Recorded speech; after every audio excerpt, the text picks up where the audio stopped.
एक छोटे से गांव में रामू नाम का किसान रहता था। उसके पास ज्यादा जमीन नहीं थी, बस थोड़ी सी खेती थी जिससे वह अपने बच्चों का पेट भर पाता। गांव के लोग उसे ईमानदार किसान कहते थे, क्योंकि उसने कभी किसी का हक नहीं मारा। एक दिन खेत में काम करते करते उसे जमीन के नीचे से एक चमकती हुई पोटली मिली। जब उसने खोली तो उसके अंदर सोने के सिक्के भरे थे। रामू का दिल जोर जोर से धड़कने लगा।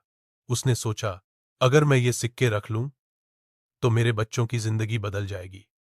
अब मुझे गरीबी नहीं झेलनी पड़ेगी। अब दरिया पर। लेकिन उसी पल उसके मन में एक आवाज गूंजी, रामू, ये तुम्हारा नहीं है, किसी और का हक है। रामू सारी रात सो नहीं सका। सुबह होते ही वह पोटली लेकर गांव के चौपाल पहुंचा और सबके सामने बोला, ये मुझे खेत में मिली है, जिसका भी है आकर ले जाए। गांव के लोग हैरान रह गए।